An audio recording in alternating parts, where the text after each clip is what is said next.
Şerife'nin örgü dünyasına hoş geldiniz. Bugün sizlere 1-1,5 yaşa uygun cepken biçiminde erkek bebek yelek yapımının nasıl yapıldığını göstermek istiyorum. Yeleğimiz 1,5 ip, 100 gramla 1,5 ip gidiyor.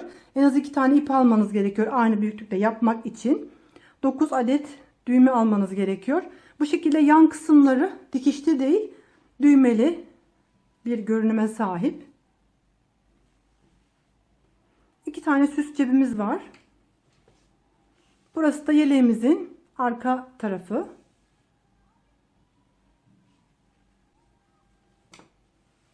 Üç numara şiş kullandım. Dediğim gibi 2 adet ip almanız gerekiyor. 1-1,5 yaşa çok rahat uygun olacaktır. Bu biraz cepken gibi kısa giyilen bir yelek modeli. Bu yüzden çok uzun yapılmıyor. Bu önündeki sivri kısımlar nedeniyle. Şimdi dilerseniz sizlerle birlikte yapımına geçelim. Yeleğimizin yapımı için kartopu baby one ip kullanıyorum. 100 gramı 250 metre olan bir ip. Burası da renk numarası. Yeleğimi 3 numaralı şiş kullanarak örüyorum. Ben yeleğimin ilk parçasını hazırladım.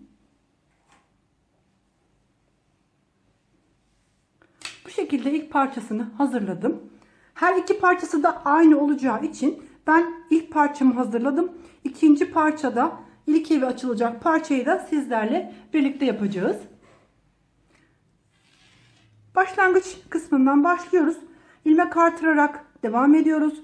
Sonradan kenar lastikler için bir defa da ilmek artırıyoruz ve örgümüze aynı şekilde devam ediyoruz. Yaka ve kol oyuntusunu aynı sırada yaptıktan sonra üst bölümünü devam ederek tamamlıyoruz.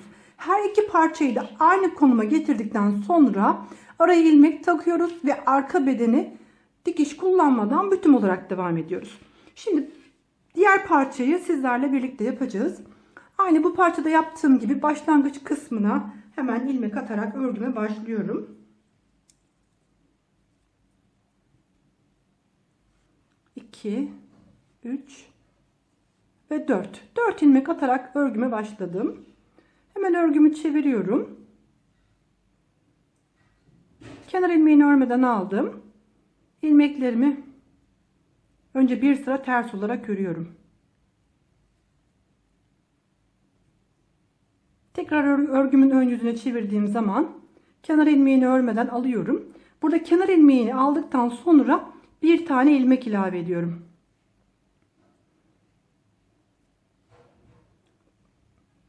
Devamında modelimi uygulamaya başlıyorum. Bir tane ilmek artırıyorum. 2 ilmeğimi birlikte düz örerek topluyorum. Kenar ilmeğini örerek sıramı tamamlıyorum. Şimdi örgümün arka yüzünü çevirdim. Tekrar aynı şekilde kenar ilmeğini örmeden alıyorum ve bir tane ilmek ilave ediyorum. Kenar artışlarımız bu şekilde devam edecek. Arka tarafta ilmeklerimi 2 ilmek ters, 1 ilmek düz örüyorum. Kenar ilmeklerini arka yüzde daima ters olarak devam ediyoruz. Tekrar örgümün ön yüzünü çevirdim. Kenar ilmeğini örmeden aldım. Hemen bir tane ilmek ilave ediyorum.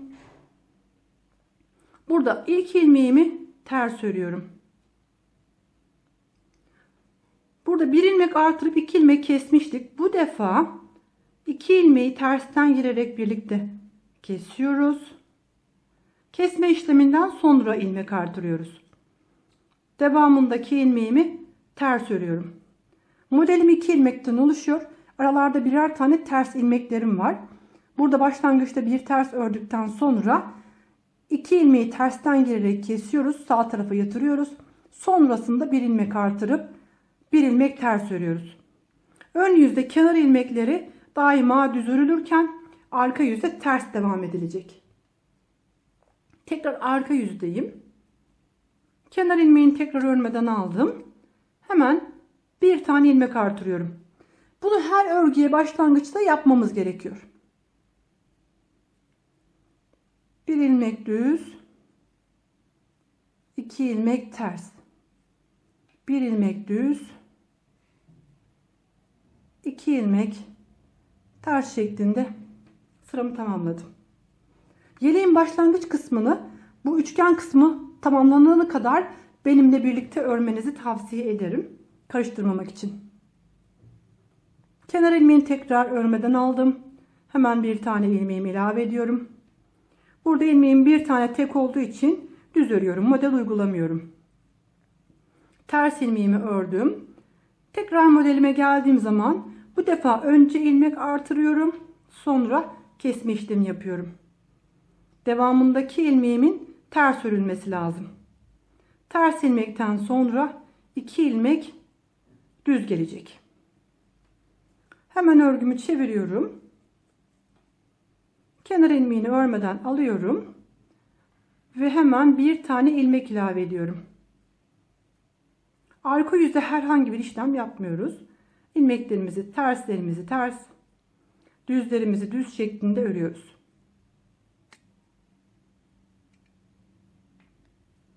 Arka yüzde kenar ilmeğini mutlaka ters ile bitirmeniz gerekiyor. Ön yüzdeyim. Kenar ilmeğini örmeden aldım. Burada hemen bir tane ilmek ilave ediyorum.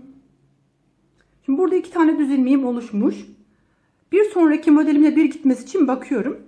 Burada önce ilmek artırıp sonra kesmişim. Bu sırada önce kesip sonra ilmek artırmam lazım.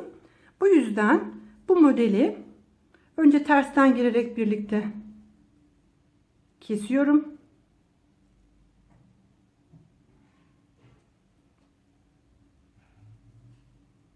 Sonra bir ilmek artırıyorum.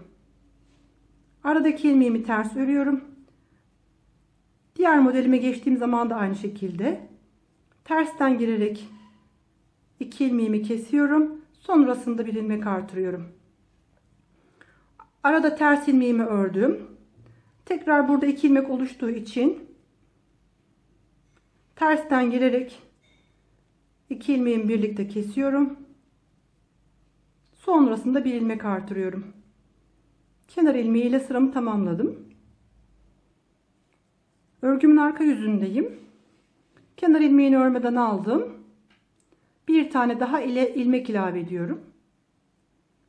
Örgümün arka yüzünde 2 ilmeğimi ters, bir ilmeğimi düz şeklinde aynen örüyorum.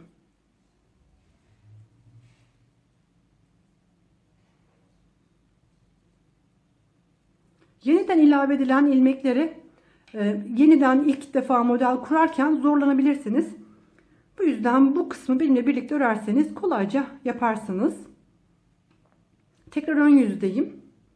Ve kenar ilmeğini örmeden aldıktan sonra mutlaka bir ilmek ilave ediyorum. İlmeğimi ters ördüm. Şimdi burada artırmayı sonra yaptığım için bu defa önce artırıyorum. Sonra 2 ilmeği birlikte kesiyorum. Aradaki ilmeğimi ters örüyorum. Diğer modellerimi de aynı şekilde devam ediyorum. Önce artırıyorum. Sonra kesiyorum. Şimdi burada 1, 2, 3 ilmeğimiz oldu. 3 modelimiz oluştu daha. Bunu 5 taneye tamamlamamız lazım. Kenar ilmeğini örmeden aldım. Bir ilmek ilave ettim. İlmeklerimi bir düz 2 ters şeklinde devam ediyorum.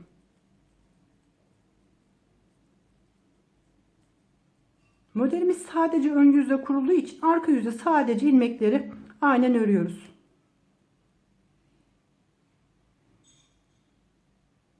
İki ilmek ters örerek arka yüzde örgümü tamamladım.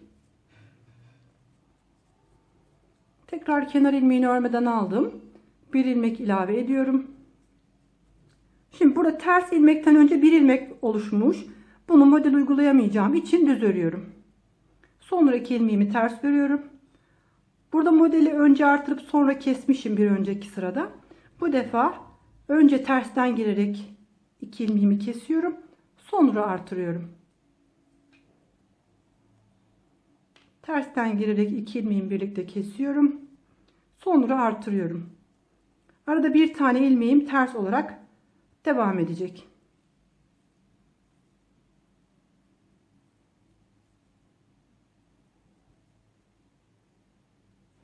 sondaki 2 ilmeğimi düz örerek ön yüzde sıramı tamamlamış oldum. Tekrar örgümün arka yüzündeyim. Kenar ilmeğini örmeden aldım. Bir tane ilmek ilave ettim. Bir ters, bir düz, 2 ters, bir düz. Aynı ilmeklerimi oldukları gibi örüyorum.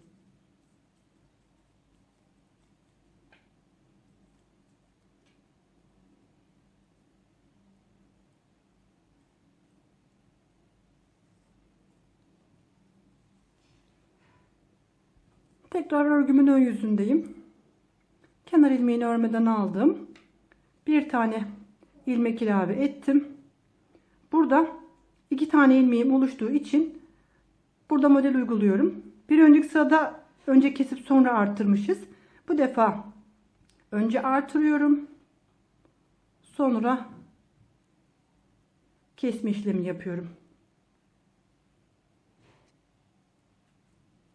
Arada ters ilmeğimi örüyorum. Önce artırıp sonra 2 ilmeği birlikte kesiyorum. Sıra boyunca arada bir ters ilmek örüyorum. Önce artırıp sonra 2 ilmeği birlikte kesiyorum.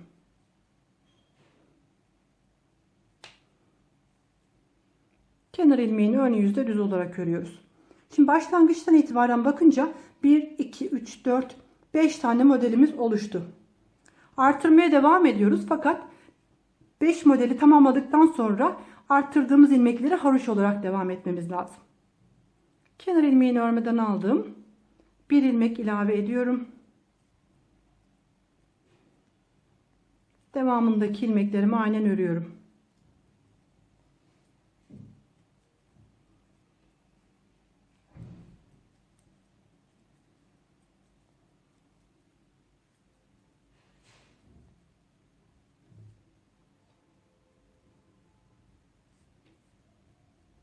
Tekrar şimdi örgümün ön yüzündeyim. Önce kenar ilmeğini örmeden alıyorum. Bir ilmek ilave ediyorum. Burada 2 ilmek düzden oluşan modelimden öncesi artık haroşa olarak devam edecek. Ben haroşalarımı arka taraftan gelerek düz şeklinde örüyorum. Modelin önünde ters ilmek kullanmadım. Hemen haroşaya başlıyorum. Modelimi oluşturan 2 ilmeği tersten girerek birlikte kesiyorum. Sonra bir ilmek artırıyorum. Arada ters ilmeğimi örüyorum. Aynı şekilde modelime devam ediyorum. Tersten girerek 2 ilmeği birlikte önce kesiyorum. Sonra ilmek artırıyorum.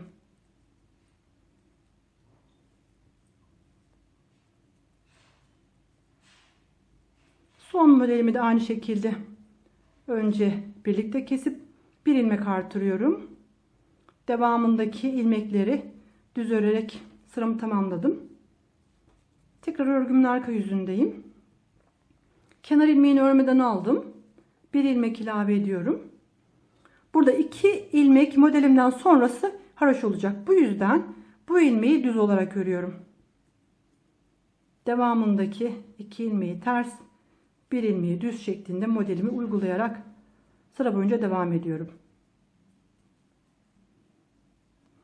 Bakın arka tarafta bir ilmek düz, 2 ilmek ters şeklinde ilmekler kendini gösteriyor. Bunları oldukları gibi örüyoruz.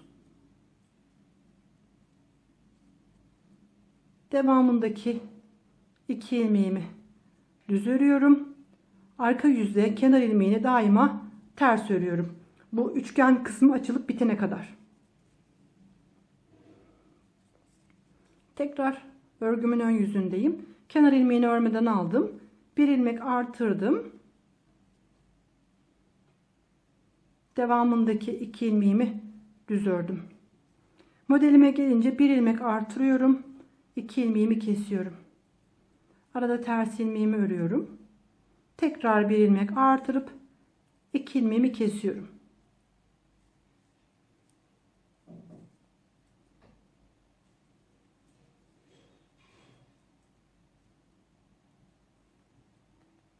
Son 2 ilmeğimi kestikten sonra devamındaki ilmekler düz olarak bu şekilde örülecek. Tekrar arka yüzdeyim. Kenar ilmeğini örmeden aldım. Bir ilmek ilave ettim. Devamındaki 2 ilmeğimi düz olarak örüyorum. Burası haroşaya devam edecek. 2 ilmek ters örüyorum. Burası modelimi oluşturan ilmekler.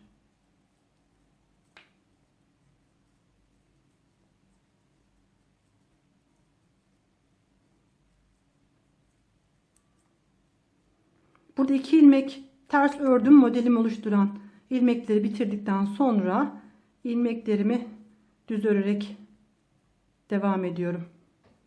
Ve arka yüzde kenar ilmeği ters olarak bitiriliyor. Tekrar ön yüzdeyim. Kenar ilmeğini örmeden aldım.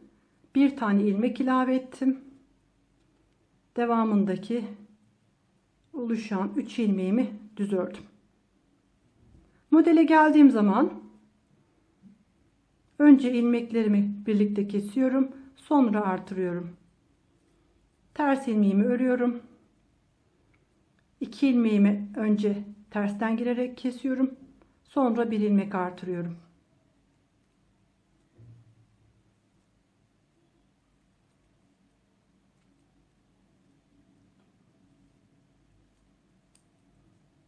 Son modelim aynı şekilde tersten giriyorum, kesiyorum. Bir ilmek artırıyorum. Sonraki oluşan ilmeklerimi düz örüyorum. Ön yüzde kenar ilmeğimiz düz olarak devam edecek. Oluşmaya başladı. Bu kenardaki haroşalar 2, 4, 5 tane oldu. Bu 7 tane oluncaya kadar artırmaya devam ediyorum. Hemen örgümün arka yüzündeyim. Kenar ilmeğini örmeden aldım. Bir tane ilmek ilave ettim. Devamındaki oluşan 3 ilmeğimi düz örüyorum. Sonrasında 2 ilmek ters, 1 ilmek düz olarak örmeye devam ediyorum.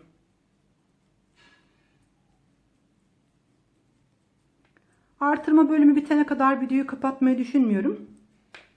Herkesin zorlanmadan kolayca yapmasını, karıştırmadan yapmasını istiyorum. Bakın son 2 ilmeğimi, modelimi ters ördükten sonra kalan ilmeklerimi düz örerek devam ediyorum. Kenar ilmeğini arka yüzde ters örüyorum. Tekrar ön yüzdeyim. Kenar ilmeğini örmeden aldım. Bir ilmek artırdım.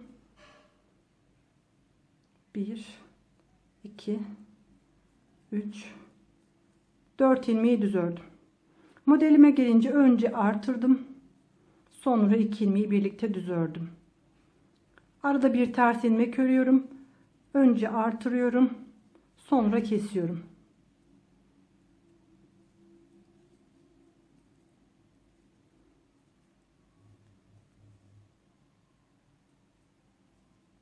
Önce artırdım. Sonra 2 ilmeği birlikte kestim. Model kısmını tamamladım. 1, 2, 3, 4, 5 ilmek düz olarak devam etti. Örgümün arka yüzündeyim. Kenar ilmeğini örmeden aldım. Bir ilmek artırdım. Devamındaki ilmeklerimi düz örüyorum. Burada 2 ilmek ters devam edecek. Bu modelimi oluşturan 2 ilmek.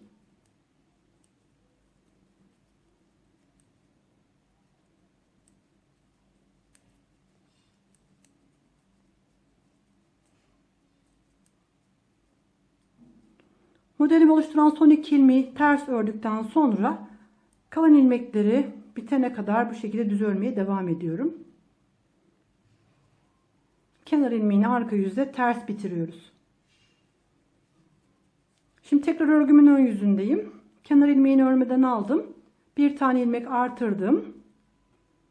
Devamındaki ilmeklerimi düz örüyorum. Modelime geldiğim zaman 2 ilmeği tersten girerek birlikte kesiyorum. Sonra bir ilmek artırıyorum. Önce 2 ilmeği kesiyorum tersten girerek, sonra bir ilmek artırıyorum. Aradaki ters ilmekleri örgü bitene kadar devam ettiriyoruz.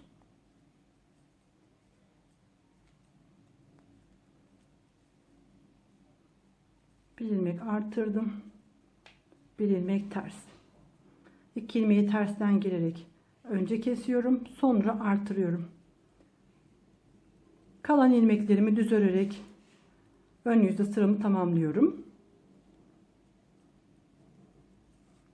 Tekrar örgümün arka yüzündeyim. Önce kenar ilmeğini örmeden aldım. Bir tane ilmek artırdım. Devamındaki ilmekleri düz örüyorum.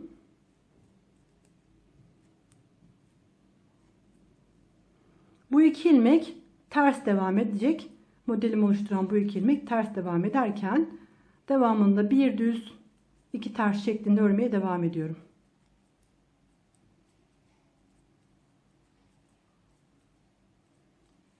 İki ilmek ters ördükten sonra kalan ilmeklerimi düz örüyorum. 3, 4, 5, 6 ve 7. Şimdi başlangıçtaki ilmek sayısı, haroşa olan ilmek sayısı 7 taneye tamamlandı. Sondaki de aynı şekilde 2, 4, 6, 7 taneye tamamlandı. Arka yüzden örerek geldim. Şu anda ön yüzdeyim. Bu artık kenarlardaki ilmekleri bir defa da artırma sırasındayım. Bundan sonrasında hemen parmağımı, ipimi bu şekilde alıyorum. 1, 2, 3, 4, 5, 6, 7, 8, 9, 10. Örgüme başlarken 10 tane ilmeğimi ilave ettim. Bu ilave ettiğim 10 ilmeği düz örerek devam ediyorum.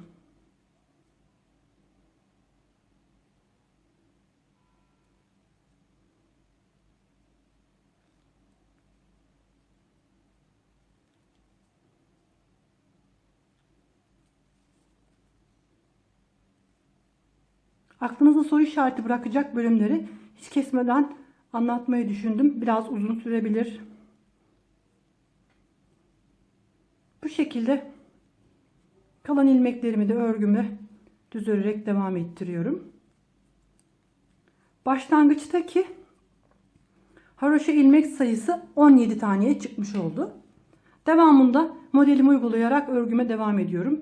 Önce bir ilmek artırıp sonra 2 ilmeği kesiyorum. Bir ters örüyorum. Önce artırıp 2 ilmeği birlikte kesiyorum.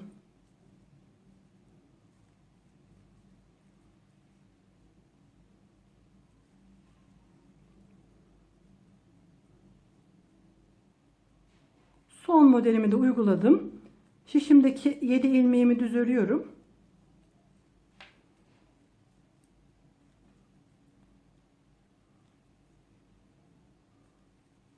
Yedi ilmeğimi düz ördükten sonra şimdi bu tarafa da 10 tane ilmek ilave ediyorum. 1, 2, 3, 4, 5, 6, 7, 8, 9, 10. 10 tane ilmek ilave ettim.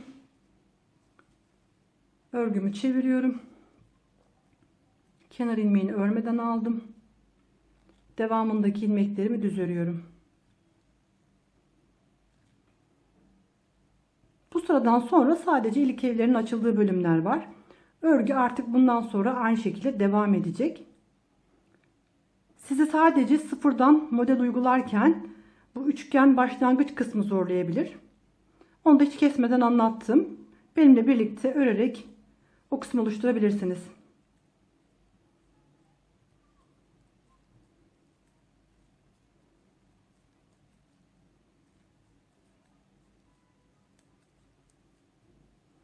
Düz örerek 17 ilmeğimi tamamladım. Arada 5 tane modelim devam edecek.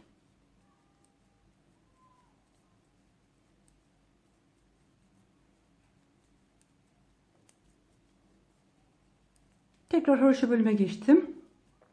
İlmeklerimi bitene kadar düz örüyorum.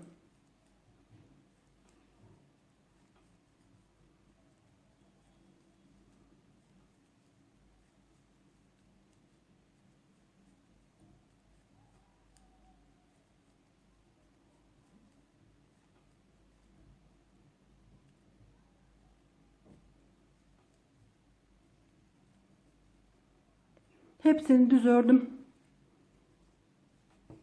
Örgümü çevirdim. Artık bundan sonra aynı şekilde devam edecek. Birkaç sıra örmek istiyorum. Kenar ilmeğini örmeden alıyorum. İlk evi için önce birkaç sıra bu şekilde örmek istiyorum. Artık bu başlangıçtaki ve sondaki 17 ilmek örgü bitene kadar düz örülecek. Orta kısımda 5 model aynen devam ettirilecek. Bu şekilde 17 ilmeği düz ördüm. Modele geldiğimiz zaman modelimizi aynı şekilde uyguluyoruz. Önce 2 ilmeği tersten girerek birlikte kesiyorum. Sonra 1 ilmek artırıyorum. Aradaki ilmeği ters örerek modelimizi uyguluyoruz. Bu şekilde başlangıçtaki ve sondaki 17 ilmek düz devam ederken ortadaki 5 modeli uygulayarak örgümüzü tekrarlıyoruz. Ben biraz daha örerek ilk ilkevine kadar örüyorum ve ilk ilkevini birlikte sizlerle uyguluyoruz. Ben örgüme devam ettim. Şöyle göstereyim. 1, 2, 3, 4 sıra haroşa oldu. Sonradan ilave ettiğim ilmeklerden 4 sıra haroşamı ördüm. Burası karşıdan baktığım zaman benim sol taraftaki parçam. Sağ taraftaki parçaya ilkevi açacağım. Sondan 5 tane ilmeğim kaldı. Ön yüzden hepsini örerek geldim. Sonda 5 ilmeğim kaldı. 2 ilmeği birlikte kesiyorum. Şişime ilmeğimi alıyorum ve tekrar 2 ilmeği birlikte kesiyorum. Kalan 2 ilmeğimi düz örüyorum. Örgümü çevirdim. Kenar ilmeğini örmeden aldım. Devamındaki 2 ilmeğimi düz ördüm. Burası kesme işlemi yaptığım yer. 2 ilmek kestiğim için hemen 2 tane ilmek ilave ediyorum. Diğer ilmeklerimi düz örerek örgüme kaldığım yerden devam ediyorum. Böylece ilk ilkevini buraya açmış oldum. Şöyle göstereyim. 1, 2, 3, 4 tane haroşadan sonra ilkevini açtık. Sonrasında 2, 4, 6, 8, 10, 11 sıra haroşa ördükten sonra buraya ikinci ilkevini açıyoruz. 2, 4, 6, 8, 10, 11 tane ördükten sonra da buraya 3. ilkevini açarak işlemimizi tamamlıyoruz. 3 adet düğme kullanıyoruz. İlkini sizlerle birlikte açtık. 11 sıra ördükten sonra ikinciyi tekrar 11 sıra ördükten sonra üçüncüyü açarak devam etmeniz gerekiyor. Ben bu kesme işleminin yapıldığı yere kadar örmeyi düşünüyorum. Sonrasında yaka ve koltuk kesme işleminde tekrar sizlerle birlikte olacağız. Ben yaka ve kol kesiminin olduğu bölüme kadar ördüm. Başlangıçtan itibaren sayıyorum. 2, 4, 6, 8, 10, 12, 14, 16, 18, 20, 22, 24, 26, 28, 30 ve 31 sıra haroşam oldu. Şu anda aynı sırada hem yaka hem de kol kesintisini yapmam gerekiyor. Bu arada 3 tane ilkevimi hazırladım.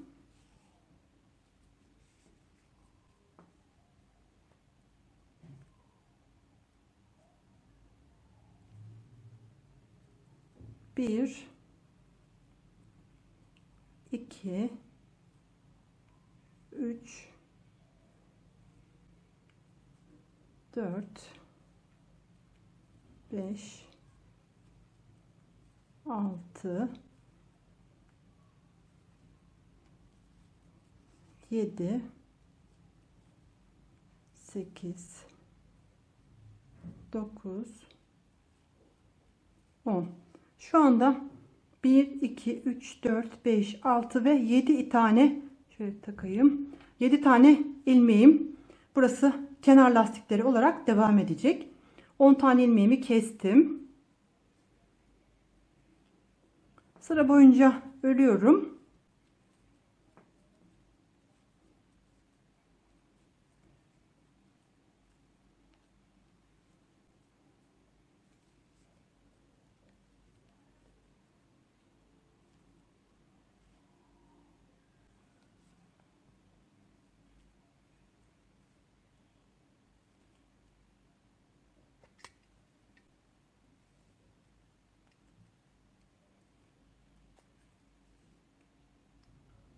Sıra boyunca kalan ilmekleri örerek örgümü tamamladım. Örgümü çeviriyorum. Bu defa ters örerek kesiyorum. 1 2 3 4 5 6 7 8 9 ve 10 ilmek. Hem yaka hem de kol kesimi için 10 tane ilmek kesiyoruz. İki kenarda kalan 7 tane ilmeğimiz de lastik olarak örgümüzde devam ediyor. Bundan sonrasında kesme işlemi yapmadan örgümüze devam ediyoruz. Şöyle göstereyim. Hem koltuk kesimini hem yaka kesimini aynı anda yapmış olduk. Kesme işlemi yapmadan orta kısımda modelimiz, kenarlarda haroşa lastiklerimiz, örmeye devam ediyoruz. Aynı uzunluğa gelinceye kadar bu şekilde örgümü tamamlıyorum. Yeleğimin ön parçasını tamamladım. Şöyle başlangıçtan ilmek artırdığımız kenar kısmından itibaren sayıyorum. 2, 4, 6, 8, 10, 12, 14, 16, 18, 20, 22, 24, 26, 28, 30, 32, 34, 36, 38, 40, 42, 44, 46, 48, 50, 52, 54, 56, 58, 60 sıra haroşa oluşuncaya kadar yeleğimi ördüm. Koltuk kesiminden itibaren ise 2, 4, 6, 8, 10, 12, 14, 16, 18, 20, 22, 24, 26, 28, 29 sıra haroşa oluncaya kadar ördüm. Şimdi diğer parçamı arka taraftan örerek ön kısımda bitirdim. Bu taraftaki düğme deliği koyduğum taraftaki ön kısmı arka taraftan ördükten sonra tekrar ön yüzden örerek sıra sonuna kadar geldim. Burada arka ense için ilmek ilave ediyorum ve iki parçayı birleştirerek örmeye başlıyorum. Bunun için hemen bu ilk evi koyduğumuz sağ taraftaki, karşıma koyduğum zaman sağ taraftaki parçayı alıyorum. Bu ana gelinceye kadar her iki parçada aynı şekilde birebir aynı örülürken sağ taraftaki parçada 3 adet sadece ilk evi açıyoruz. Bundan sonra örgüyü birleştiriyoruz. 1 2 3 4 5 6 7 8 9 10 11 12 13 14 15 16 ve 17. Arka ense için 17 tane ilmek ilave ettim. 17 ilmek ilave ettikten sonra diğer parçamı örerek örgümü birleştiriyorum. Burada aynı şekilde başlangıçtaki 7 ilmeğimiz düz olarak devam edecek. Sonra arada modelimizi uyguluyoruz. Herhangi bir değişiklik yapmadan sıra boyunca ilmeklerimi örerek örgümü birleştiriyorum. Örgümü arka yüzden aynen olduğu gibi örerek geliyorum. Sondaki lastiğim aynı şekilde haroşa olarak şu anda devam ediyor.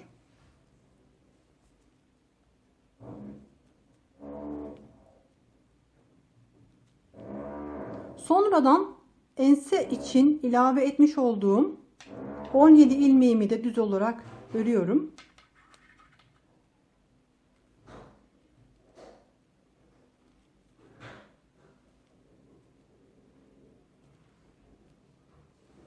Bura ense için bir süre lastik olarak devam edecek.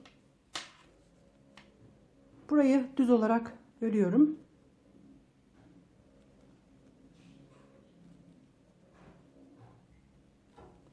İlk sıra olduğu için düzgün olmasını istiyorum.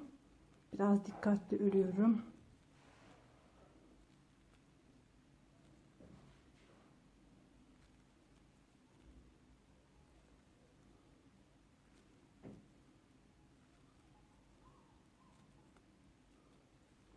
Tekrar devam ediyorum. 7 ilmek daha düz örüyorum.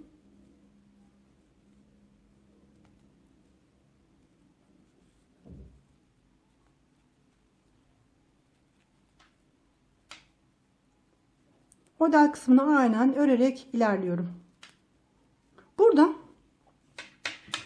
ön lastikleri 7'şer ilmek haroş olarak devam ediyordu.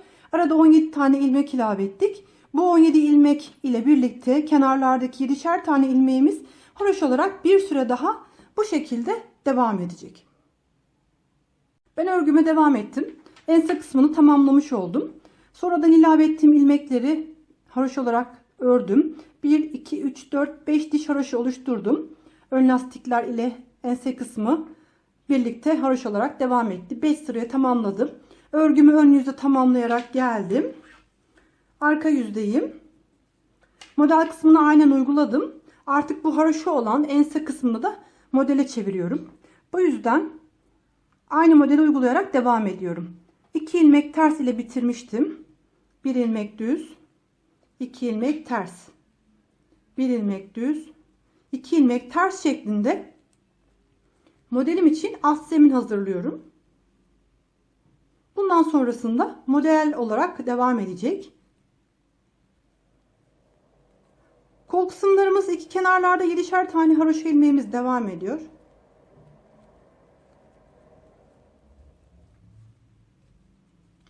İki ilmek ters örüyorum. 1 ilmek düz. 2 ilmek ters örüyorum. 1 ilmek düz. Bu şekilde bu kısma modeli de uygulamış oluyorum.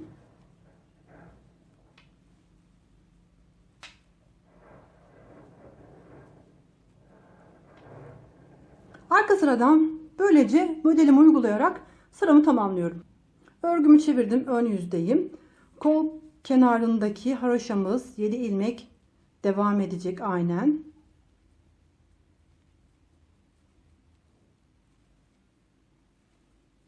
Sonrasında modelimizi uyguluyoruz.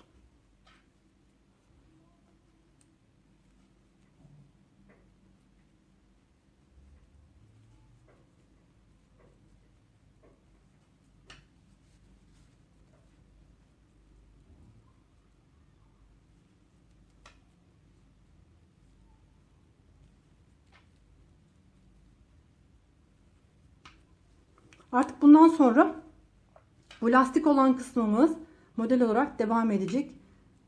Aynen modelimi bu kısımda devam ettiriyorum.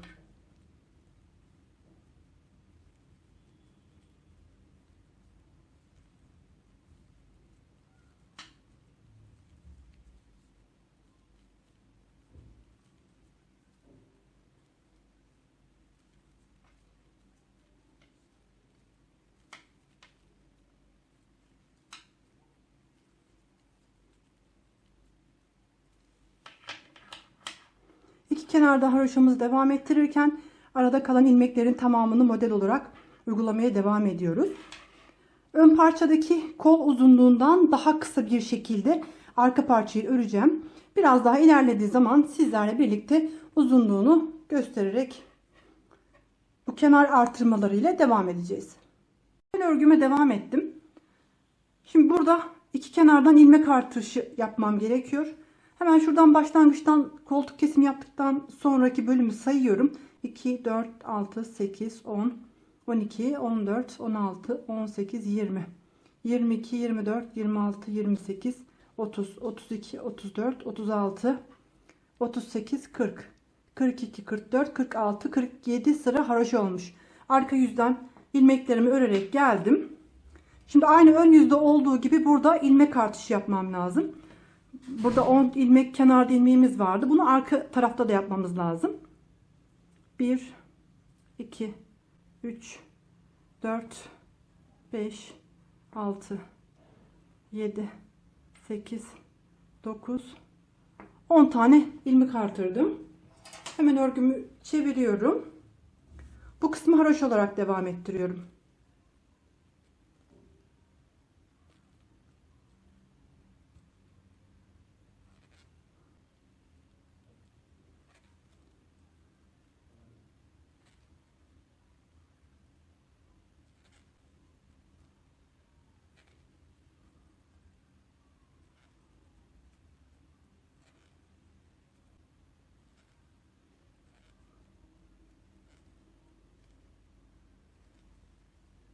Devamındaki ilmeklerimi de aynı şekilde düz olarak örüyorum.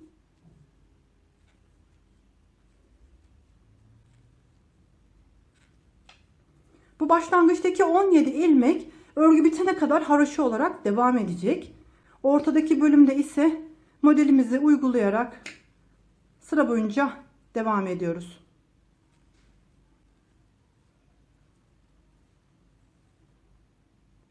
Kalan ilmeklerimi sıra boyunca ördüm.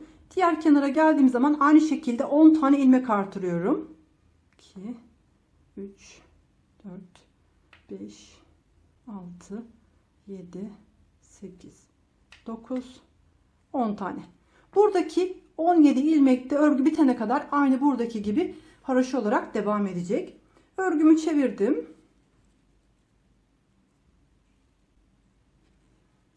Başlangıçtaki 17 ilmeğimi düz olarak örüyorum.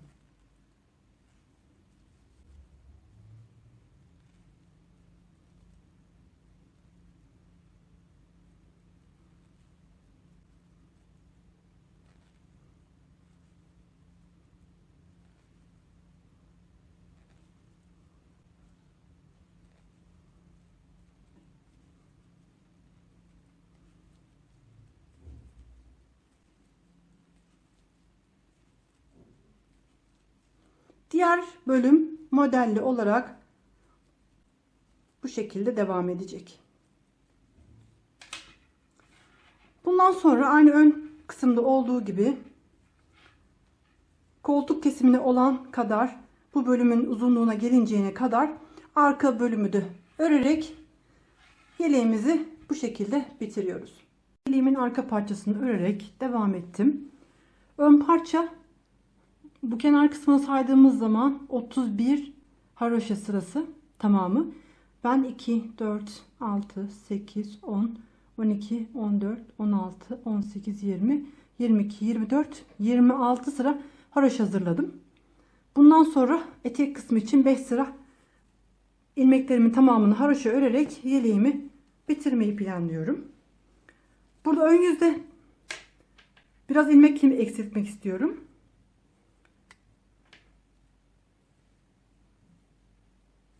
Etek kısmı için, etek ucu lastiği için haroşaya geçtiğim zaman haroşa biraz genişleyecektir.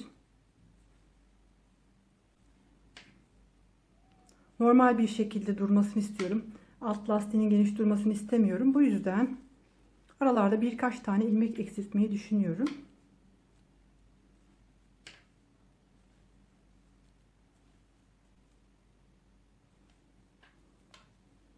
Burada modelimi uygulayarak devam ediyorum. Kenar ilmeğini, bir tane ilmek doladıktan sonra iki ilmeği birlikte topluyorum. Ters ilmeğimi örüyorum. Bir ilmek dolayıp iki ilmeği kesiyorum. Normalde modelim bu şekilde. Burada üçüncü modeli koyarken artırma yapmadan sade iki ilmeği birlikte keserek bir tane ilmek eksiltmiş oldum. Devam ediyorum. Biraz daha örmeye.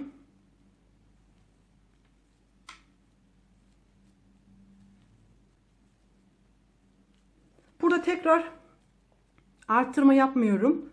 2 ilmek keserek bir ilmek daha burada eksiltmiş oldum.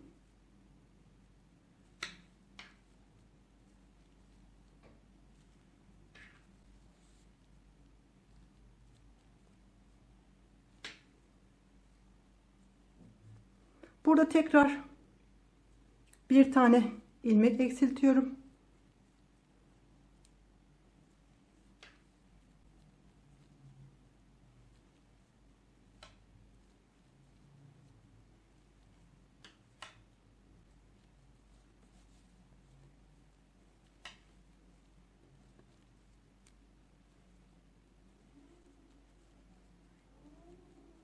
Dördüncü kez burada ilmek eksiltiyorum. 4 ilmek benim için yeterli. Çok da fazla eksiltmek istemiyorum.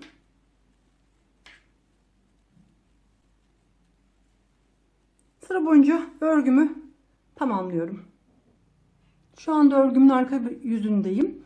Burada kenar bölümünde olduğu gibi aynı model kısmında haroşa olarak devam ediyorum. 5 sıra haroşa oluşturup yeleğimi bitiriyorum. Bu yüzden ilmeklerimi sıra boyunca düz olarak örüyorum.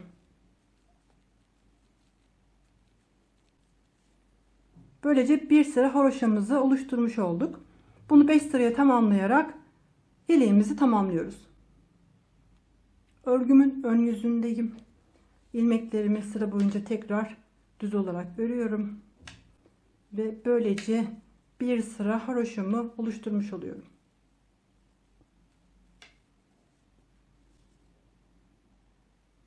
Bunu 5 sıraya tamamladıktan sonra yeleğimizi bitiriyoruz. Haroşayı 1, 2, 3, 4, 5 sıraya tamamladım. Örgümün arka yüzündeyim. İlmeklerimi keserek yeleğimi sonlandırıyorum.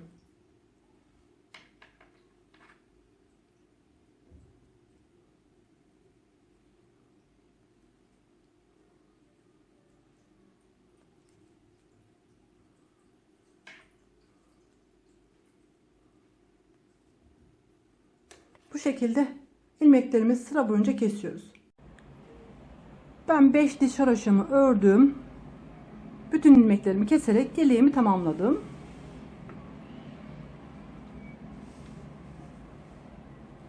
Şimdi yeleğimizin üzerine süs cep yapmam gerekiyor. Ben bir tane hazırladım. Şimdi ikinciyi sizlerle birlikte yapacağız. Önce cebimizin yapımını görelim. Ben 21 ilmeğimi hazırladım. 5 sıra haroşa ördüm. 2, 4, 6, 8, 10, 12, 14, 16, 18, 20, 21 ilmek. 5 sıra haroşamı ördüm. Şimdi bunu eksilterek tamamlamam gerekiyor. Kenar ilmeğini örmeden aldım. Sonraki 2 ilmeği birlikte düz örerek topluyorum. Sıra boyunca diğer ilmeklerimi düz örüyorum.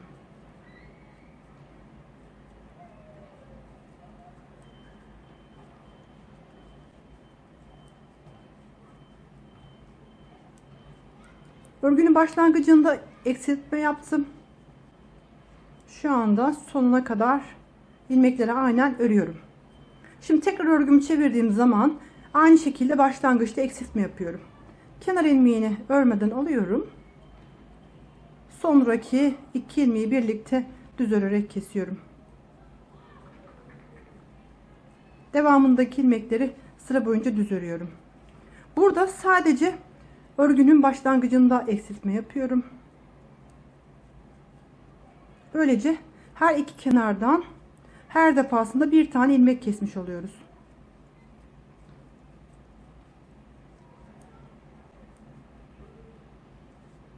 Tekrar örgümü çevirdim. Kenar ilmeğini örmeden aldım. Devamındaki ilk iki ilmeği birlikte kesiyorum. Bu şekilde eksilterek devam ediyorum. Eksilterek devam ettim. İlmeklerim bitiyor. Ortadaki iki ilmeğimi kestim. Kenar ilmeğimi ördüm. Son 3 ilmeğim kaldı. Burada ortadaki ilmeği örgümün başına alıyorum. Tam bir köşe sağlamak için. 3 ilmeğimi bir defada kesiyorum. Ve bu şekilde bitiriyorum.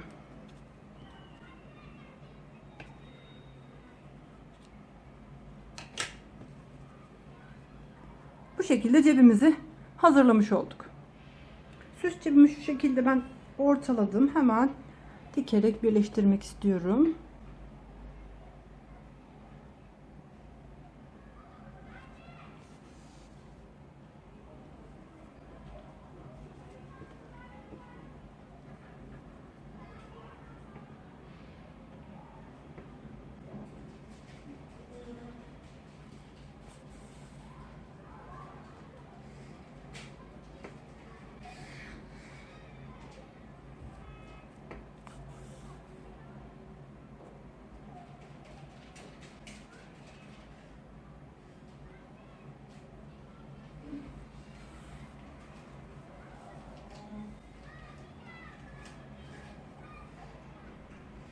Bu şekilde etrafından dikerek birleştiriyorum. Bu şekilde cebimizi dikerek monte ediyoruz. Aynı şekilde diğer cebimizi de aynı hizaya gelecek şekilde dikerek tamamlıyoruz. Ben ön düğmelerimi diktim. Şu şekilde yan düğmesini diktim. Bu tarafın 2 düğmesini diktim. Sonuncuyu beraber dikelim istedim. Burayı sadece düğmelerini sabit dikerek tutturuyorum. Burada ilkevi koymadık. Sadece düğmeyi üzerine dikerek yan dikiş yapmadan sabitliyoruz.